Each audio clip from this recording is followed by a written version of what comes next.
नमस्कार, astro insights with Richa में आप सभी का स्वागत है। मैं हूं डॉक्टर ऋचा शुक्ला।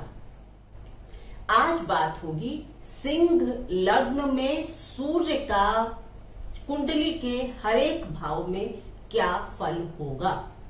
यानी कि अगर आपकी सिंह लग्न है और आप जानना चाहते हैं कि सूर्य आपकी कुंडली के अलग अलग भावों पर क्या प्रभाव डालेगा, तो ये वीडियो आपके लिए काफी महत्वपूर्ण हो सकता है। ये स्पेसिफिक वीडियोस हैं, यानी कि कुछ विशेष लग्न वालों के लिए, सिंह लग्न वालों के लिए है, लेकिन आपके जानकारी में, परिवार में जिसकी भी सिंह लग्न है, आप उसको ये वीडियो शेयर कर सकते हैं और उसके लिए ये वीडियो काफी महत्वपूर्ण हो सकता है। तो फ्रेंड्स, ज्यादा से ज्यादा आप मेरे वीडियोस को प्लीज शेयर करें, तभी मेरा इस तरह के वीडियो बनाने का प्रयोजन जो है वो हल होता है।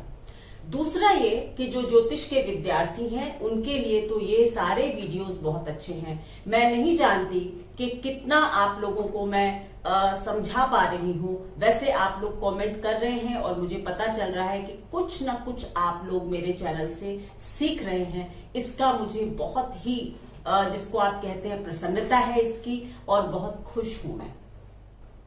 तो चलिए, आज बात होगी कि अगर आपकी सिंह लग्न है तो सूर्य क्या फल देंगे आपके कुंडली के अलग अलग भावों पर। सबसे पहले थोड़ा सा आप ये जान लीजिए कि सिंह लग्न क्या होती है। सिंह लग्न मेरे हिसाब से शायद सबसे प्रभावशाली लग्नों में से एक है, या सबसे प्रभावशाली लग्न कहा जाए तो भी अतिशयोक्ति नहीं होगी, क्योंकि ग्रहों के राजा सूर्य आपके लग्नेश बन जाते हैं। और लग्नेश अगर ताकतवर हो, पावरफुल हो, जो कि सूर्य है ही, और अगर उनकी स्थिति भी कहीं अच्छी हो जाए तो आपका व्यक्तित्व तो करिश्माई होता है, आपके फॉलोअर्स होते हैं, आपकी जो पर्सनालिटी है वो आम आदमी जैसी नहीं होती। आप थोड़े से कुछ अलग गुण रखते हैं, क्योंकि राजा के गुण सामान्य नहीं हो सकते। इसका ये भी मतलब होता है कि आप किसी प्रसिद्ध परिवार में जन्म ले लें, आपकी किसी पीढ़ी में, मतलब क्योंकि लग्न है और लग्न ही सूर्य की हो, तो यानी कि आप एक प्रभावशाली परिवार में जन्म ले सकते हैं। आप जीवन में आगे प्रभावशाली बन सकते हैं। आप बहुत अच्छे जिसको कहते हैं कि प्रोटेक्ट करने वाले, यानी अगर आपकी शरण में कोई आता है तो आप उसका प्रोटेक्शन बहुत अच्छी तरह करते हैं। आपकी कुंडली में बस सूर्य को प्रभावशाली होना चाहिए, तो ये सारे गुण आपको मिलेंगे और धीरे धीरे करके जीवन में आपका जो व्यक्तित्व है वो काफी शाइन करता है। कई बार यंग एज में भी ऐसे लोगों को प्रसिद्धि मिल जाती है। कर्क और सिंह दो लग्न जो है वो राज की ये प्रभाव वाली लग्न कही जाती है, और इनका अगर मैं बात करूं तो केवल एक विवाह का पक्ष, अगर शनि अच्छी तरह से प्लेस्ड नहीं होंगे तो विवाह का पक्ष थोड़ा सा कमजोर होता है। अदरवाइज और चीजों में आपको काफी अच्छे रिजल्ट्स देखने को मिलते हैं। चलिए शुरू करती हूँ, सिंह लग्न के विषय में बात करती हूँ। सिंह लग्न का मालिक सूर्य होता है। अगर सूर्य आपकी कुंडली में पहले ही भाव में बैठ गए हैं, मतलब इसका बहुत सीधा सा है कि अगर लग्न लॉर्ड लग्न में बैठ गया है, इसको ऐसे समझेंगे आप, पहले घर का मालिक पहले घर में ही बैठ गया तो क्या रिजल्ट होगा। मैंने हमेशा ही कहा है कि हर ग्रह, चाहे वो क्रूर हो, शांत हो, मृदु हो, सौम्य हो, कैसा भी हो, अपनी राशि में ग्रह अच्छे फल ही देते हैं। तो यहां पर सूर्य सबसे अच्छे फल देने वाले हो सकते हैं। क्यों? क्योंकि इसके लग्न उनकी अपनी है। और अगर इस कुंडली में मतलब बृहस्पति और मंगल अच्छे बैठ जाएं तो आप सच में बहुत आगे जा सकते हैं, क्योंकि ये तीन त्रिकोण जो हैं इनके मालिक अगर अच्छे प्लेस्ड होते हैं तो बहुत अच्छा जीवन हो जाता है। तो अगर मंगल और बृहस्पति भी अच्छे प्लेस्ड हैं और सूर्य लग्न में अपनी राशि में है, तो आप सच मानिए कि आपके राजा बनने के योग बहुत अच्छे हैं। आपका व्यक्तित्व, जैसा कि मैं पहले कह रही थी, करिश्माई होता है, आकर्षक होते हैं आप, और एक जिसको कहते हैं करिश्मा होता है, चार्म होता है, या आप औरों से अलग तरह की एक राजसी एनर्जी जो है वो एग्जिबिट करते हैं, प्रदर्शित करते हैं। लोग आप जैसा बनना चाहते हैं और आप बोलने में, बात करने में, मतलब एक क्रिस्प टॉकिंग, इंप्रेशन डालने वाली बातचीत ऐसे करने में आप माहिर होते हैं। अगर जॉब की या प्रोफाइल की बात की जाए तो आप सबसे ज्यादा, आपका मानना होता है कि जैसे आप दिखते हैं वैसे ही आपको लोग मानते हैं, यानी कि आप अपनी पर्सनालिटी को ग्रूम करने के लिए बहुत मेहनत करते हैं। मैंने कहा ना, अलग तरीके से तैयार होना, अलग तरीके से दिखना आपकी एक आदत हो सकती है, क्योंकि आप जानते हैं ना कि राजा कितनी अलग तरीके से ड्रेसअप होता था। तो वही चीज है कि आप आम आदमी से अलग दिखने के लिए ड्रेसअप होते हैं। सरकारी पदों पर ऊंचे स्थान पा जाएं, ऐसा बिल्कुल जिसको कहते हैं सरल हो जाता है आपके लिए। अगर आप बिजनेस वगैरह में जाते हैं तो भी आप एक बड़े नेटवर्किंग के मालिक बनते हैं, या किसी कंपनी के सीईओ हो सकते हैं, यानी कि प्रधान सेवक बनने का योग आपका अच्छा होता है। आपकी जिंदगी में सुख सुविधाओं की कमी नहीं रहती, उनको जुटाने के लिए आप भरसक प्रयास भी करते हैं। आप अपने जीवन में अपनी शरण में आए लोगों को, क्योंकि राजा अपनी राशि में बैठा हुआ है, बहुत प्रोटेक्ट करते हैं, लेकिन कभी कभी आप चाटुकारिता के, मतलब कहते हैं ना, पसंद होती है आपको अपना क्रिटिसिज्म, अगर कोई आपकी खामियां बताए तो आपको पसंद नहीं आता, पर जो लोग आपकी चाटुकारिता करते हैं उनको आप बहुत संरक्षण और प्रोटेक्शन प्रोवाइड करते हैं। सरकारी पदों पर अच्छे जा सकते हैं, अच्छे बिजनेसमैन हो सकते हैं, बहुत बड़े अधिकारी हो सकते हैं, किसी इस तरह की एक अच्छा जीवन आप जी सकते हैं। अगर बृहस्पति और मंगल भी अच्छे होंगे तो बहुत अच्छा जीवन आप जी सकते हैं। अब बात होगी कि अगर सिंह लग्न है और सूर्य दूसरे भाव में आ जाते हैं, दूसरा भाव बुध का भाव है, यानी इस दूसरे घर के मालिक बुध बनते हैं, नंबर 6 है, तो बुध की राशि में सूर्य, मतलब बुध और सूर्य न्यूट्रल है, बुध सूर्य के साथ न्यूट्रल एनर्जी रखते हैं, बहुत मित्र या शत्रु वाली नहीं है।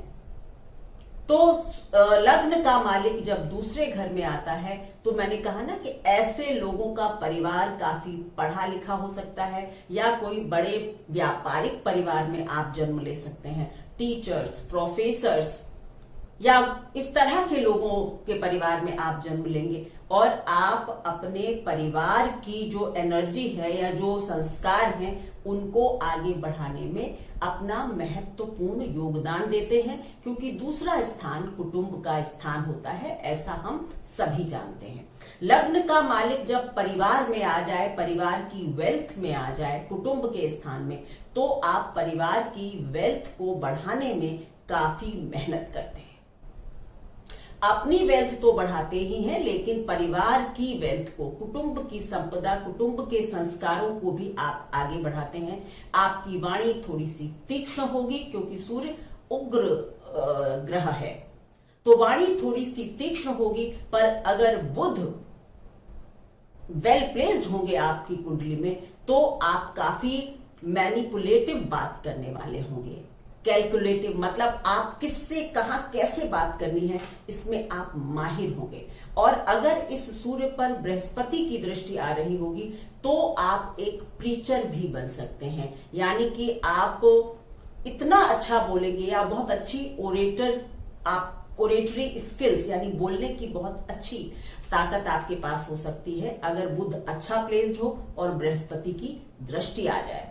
तो ये पारिवारिक संपदा के लिए भी अच्छा है, संस्कारों के लिए अच्छा है, आपकी वेल्थ के लिए अच्छा है, जनरली ये अच्छा होता है। अब बात होगी कि अगर लग्न के मालिक सूर्य तीसरे घर में आ जाते हैं, जो कि शुक्र का स्थान है, और यहां पर सूर्य नीच के भी होते हैं। बहुत सारे लोगों का यह मानना है कि लग्न का मालिक तीसरे घर में आकर खराब हो जाता है, क्योंकि नीच का हो गया है सूर्य के लिए। लेकिन मेरा अपना मानना यहां पर कुछ भिन्न है। मैं हमेशा से ही ज्योतिष के जो गोल्डन रूल्स हैं उनको मैंने कभी डाइल्यूट नहीं किया है। तीसरे, छठे और 11वें में मेरे गुरुजी ने मुझे बताया कि राव साहब ने कि नीच के ग्रह अच्छा फल देते हैं। तो मेरा मानना है कि यहां पर सूर्य नीच के होकर भी आपको काफी इंडस्ट्रियस बना सकते हैं। बात सिर्फ इतनी होगी कि यहां पर आपके जो राजा वाले गुण है ना, उग्रता या एक दूसरे के ऊपर हावी होने की जो प्रकृति है, वो यहां पर नहीं दिखाई देगी। रादर आप बहुत मैनिपुलेटिव हो जाएंगे। किससे किस तरह से काम निकालना है ये आप अच्छे से कर पाएंगे।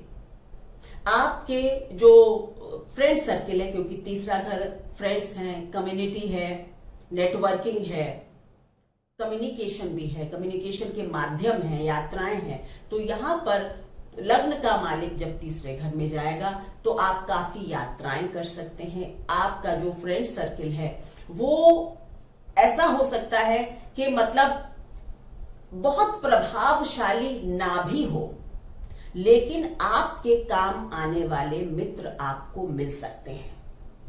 क्योंकि सूर्य नीच का है, जरूरी नहीं है कि आपको बहुत ऊंचे परिवार के मित्र मिलें, लेकिन आपके लिए वो अच्छे साबित हो सकते हैं या आप उनसे काम निकाल सकते हैं। क्योंकि यहां पर जब ग्रह नीच के होते हैं तो वो कहीं ना कहीं आपको काफी श्रूड बना देते हैं। नीच के ग्रह का वैसे भी मतलब है मीन होना थोड़ा सा। तो राजा वाला जो एक ओज है वो यहां पर सूर्य में नहीं होता, लेकिन ऐसे लोग काफी कैलकुलेटिव होकर और आर्टिकुलेट, मतलब बहुत ही समझदारी से अपनी चीजों को करने वाले, बहुत यात्रा पसंद, और मीडिया वगैरह में भी आप जा सकते हैं। हो सकता है कि आप मीडिया में हो और आप सरकारी पक्ष को आगे बार बार रखते हो, ऐसा भी हो सकता है। क्योंकि सूर्य राजा है, नीच का है यहाँ पर, तो आप राज्य से कुछ पाने के लिए, हो सकता है मदद पाने के लिए, कोई फेवर पाने के लिए आप उनके पक्ष की बात करते हो। आजकल हम ऐसी मीडिया को काफी देख रहे हैं।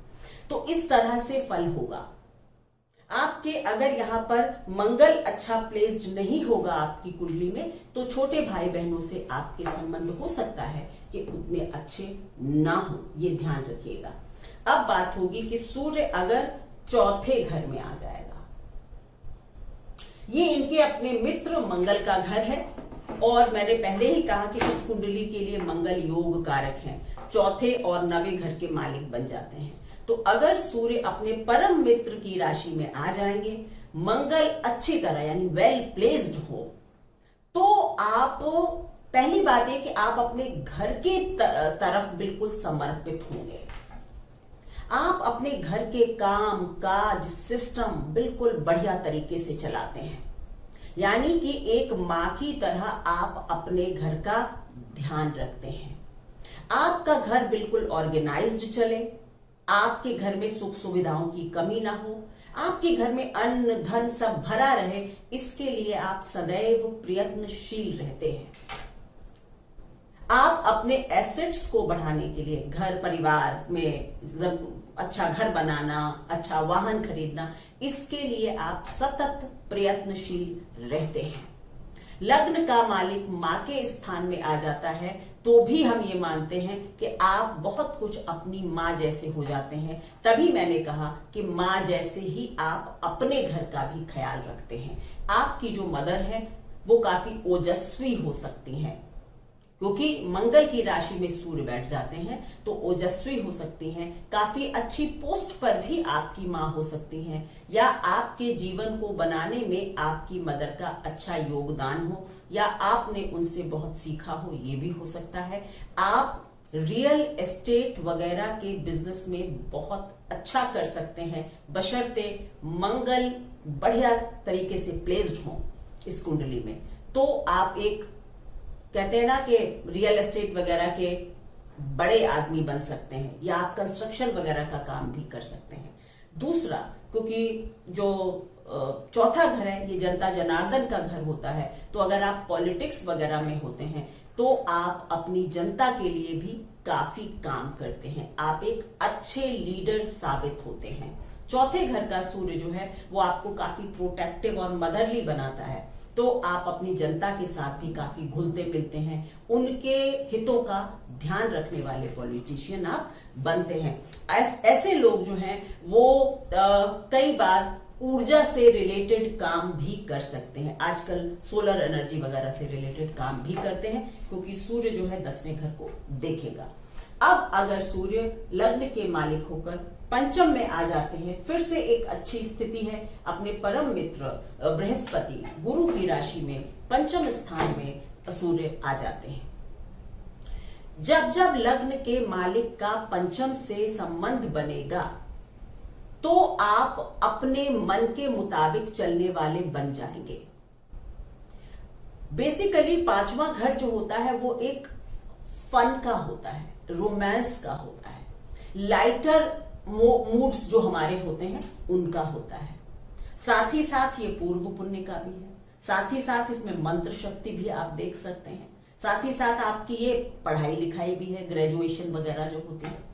तो मतलब ये कि सूर्य लग्न का मालिक जब पंचम में जाता है तो आप आमोद प्रमोद को भी बहुत पसंद करते हैं, साथ ही साथ आप अपनी शिक्षा में भी भरपूर उसको आगे बढ़ाने के लिए मदद करते हैं। मतलब ये कि आप अपनी शिक्षा और आनंद के बीच में एक अच्छा संयोजन करने वाले बन जाएंगे, क्योंकि लग्न लॉर्ड एक ऐसी एनर्जी होती है जो सदैव ही उस भाव को बढ़ाती है जहां भी वो जाती है।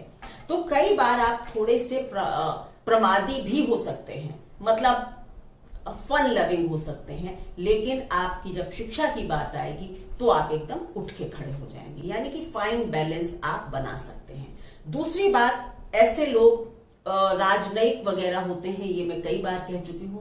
तो सूर्य जो है जब 5वें घर में जाता है तो आपको आईएएस वगैरह बना देता है, फॉरेन ऑफिसर आईएफएस वगैरह में आप जा सकते हैं, सरकार से मनोनीत पदों पर आप जा सकते हैं, यानी सरकारी नौकरी वगैरह के लिए भी ये पोजीशन काफी अच्छी होती है। आपको अपने इमीडिएट बॉसेस के साथ हमेशा थोड़ा सा प्रॉब्लम रह सकती है, ईगो क्लैशेस आपके होंगे, ये बात आप नोट कीजिएगा। यही कुछ सूत्र हैं छोटे छोटे जो आप पकड़ेंगे तो आगे आप ज्योतिष अच्छी सीखेंगे। तो लग्न का मालिक सूर्य जब पंचम में है तो इमीडिएट बॉस से थोड़ी सी ईगो क्लैशेस आपके होते रहते हैं। कई बार ऐसे लोग फ्लर्टेशियस भी होते हैं। ये देखिए कि बृहस्पति की राशि है, सूर्य है, लेकिन फिर भी क्योंकि सूर्य जो है वो राजा है और आमोद प्रमोद के स्थान में अगर चला जाता है तो फिर ऐसे लोग काफी मतलब आमोद प्रमोद पसंद हो जाते हैं, फ्लर्टेशियस भी हो जाते हैं। आपकी संतान काफी तेजस्वी हो सकती है, आपके भाग्य को बढ़ाने वाली हो सकती है, और आप अकाल मृत्यु से मरने का खतरा ऐसे लोगों को कम हो जाता है। अब बात होगी कि सूर्य अगर छठे भाव में बैठे होंगे, लग्न के मालिक का छठे भाव में जाना और अपने शत्रु की राशि में जाना, ये निश्चय ही एक अच्छा कॉम्बिनेशन नहीं है। छठा घर मकर राशि है, शनि इसके मालिक है। सूर्य का अपने प्रबल शत्रु की राशि में प्रवेश कर लेना और छठे घर में भी चले जाना, इसका मतलब है कि आपके जीवन में संघर्ष तो अवश्य होंगे, ये निश्चित है। अगर आपके यहां पर शनि जो है कहीं केंद्र में बैठ जाए या कुछ है, मतलब अगर शनि जो है 10वें घर में बैठ जाए तो हो सकता है आपके करियर वगैरह में आपको काफी स्ट्रगल करना पड़ जाए, या धीरे धीरे करके आप अपने करियर के जो ऑब्स्ट्रक्शंस हैं उनको दूर करके धीरे धीरे अपनी जिंदगी में आगे बढ़ें।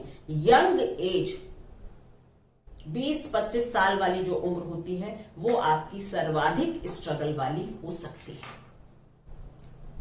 लेकिन क्योंकि सूर्य एक प्रतापी ग्रह है और छठे घर में इसको विजयी सूर्य का दर्जा प्राप्त होता है, इसलिए ऐसे लोग अपने जीवन के रोग, ऋण, रिपु, स्ट्रगल इन सब से लड़ते हुए आगे बढ़ते हैं और second half of the life या जैसे जैसे लाइफ आगे बढ़ती है आप अपने जीवन को सरल बनाते जाते हैं। पर इनिशियल स्ट्रगल ये सूर्य दे सकता है। यही सूर्य आपको मेडिकल फील्ड में ले जा सकता है, क्योंकि सूर्य का औषधि से भी बड़ा अच्छा कनेक्शन है, छठे घर में है। हो सकता है आप मेडिकल करियर वगैरह को चुन सकते हैं। लॉ का करियर भी आपके लिए अच्छा हो सकता है और अगर किसी टेक्निकल प्लैनेट यानी मंगल या शनि का कुछ प्रभाव होगा तो आप बहुत अच्छे इंजीनियर बन जाएंगे। ये बातें आप अपने कई पत्रिकाओं में लगाकर देखिए, तब आपको पता चलेगा और आप अपने सिद्धांत बना पाएंगे।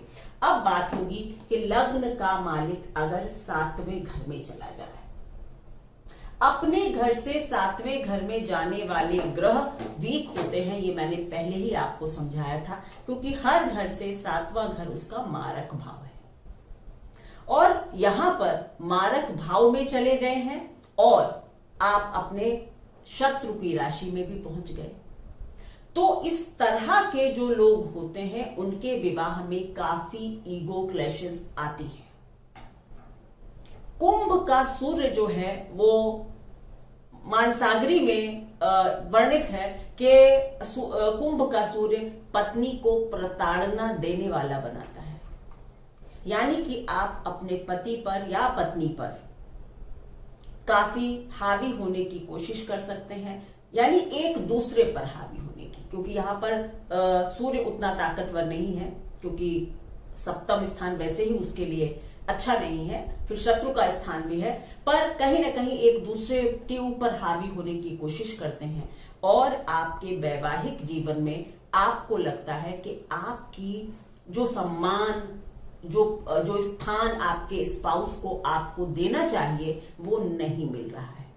ऐसा भी हो सकता है कि आपका जो स्पाउस है वो अपने बारे में एक सुपीरियोरिटी कॉम्प्लेक्स रखता हो और उसको ये लगे कि कहां आपके साथ वो आकर फंस गया है।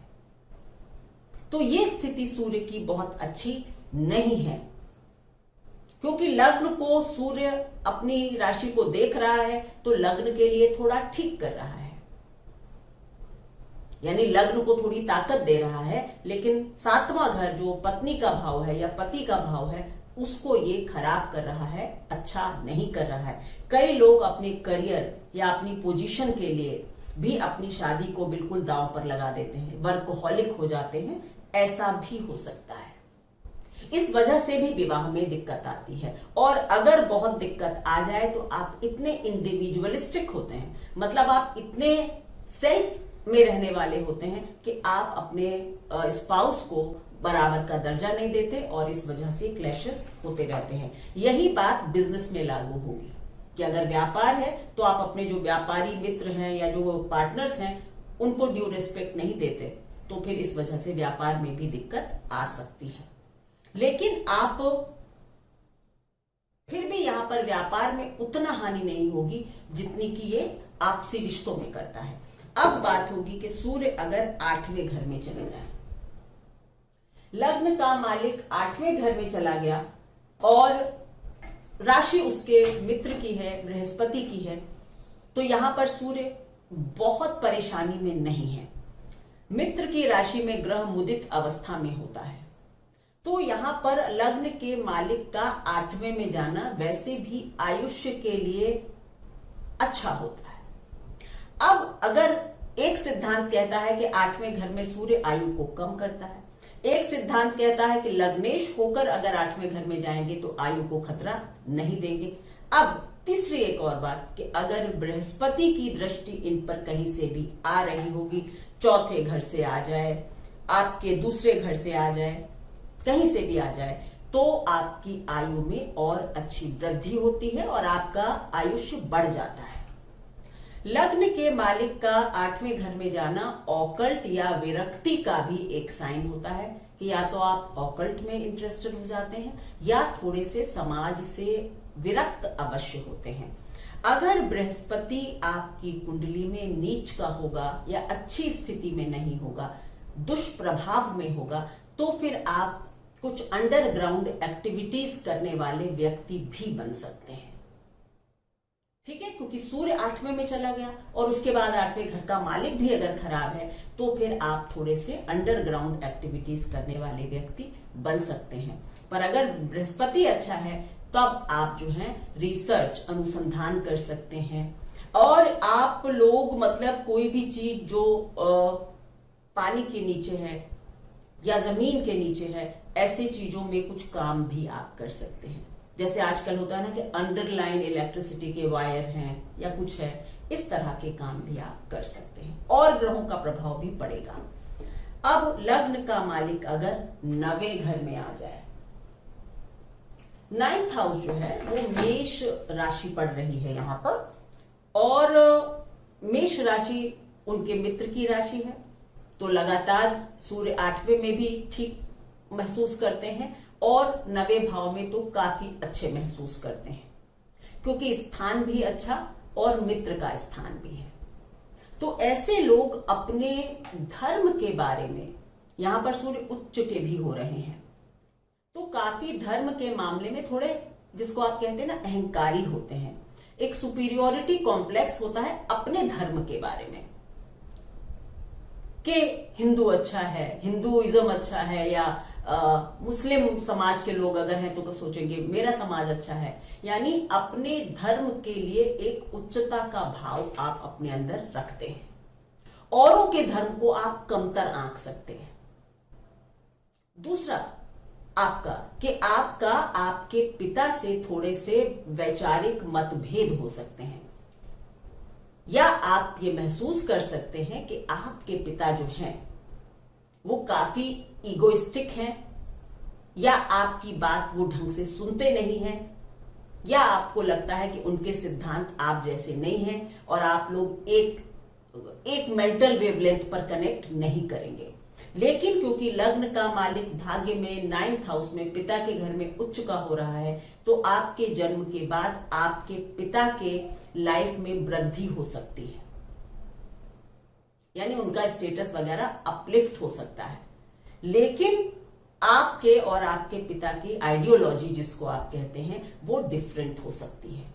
अब अगर आप ऐसे देखते हैं कि लग्न का मालिक 9वें घर में है, 10वें घर से 12वें घर में है, तो ये भी मतलब है कि ऐसे लोग विदेश में जाकर जॉब कर सकें, इसकी संभावना बहुत बढ़ जाती है। काम के लिए आप विदेश में जा सकते हैं, और आपके लिए भी फॉरेन सर्विसेज वगैरह में जाना बहुत अच्छा है, आप जा सकते हैं, क्योंकि उच्च का सूर्य है। अगर आप आईएएस यूपीएससी वगैरह देते हैं तो फिर आपको अच्छी रैंक मिले और आप फॉरेन सर्विसेज में चले जाएं, ऐसी संभावना बनती है। 9th हाउस के जितने भी सिग्निफिकेशंस हैं, मतलब ये कि उच्च शिक्षा, उच्च पद, बाहर जाना, पिता का स्तर बढ़ाना, ये सब ये सूर्य बहुत अच्छी तरीके से कर सकता है। अब अगर सूर्य 10वें घर में आ जाते हैं, शत्रु की राशि है, शुक्र इनके मित्र ग्रह नहीं है, लेकिन फिर भी केंद्र के मालिक का केंद्र में आ जाना अपने आप में एक राजयोग है। तो सूर्य लग्न का मालिक जब 10वें घर में आता है तो ये भी वही बात कहता है कि आप अपने पिता से आगे चले जाते हैं। लग्न बढ़त करता है, तो इसकी दो बातें हैं कि आपके जन्म के बाद पिता का स्टेटस अपलिफ्ट हो, ये भी हो सकता है, पिता को कोई पदोन्नति मिल जाए, ये भी हो सकता है, ये भी हो सकता है।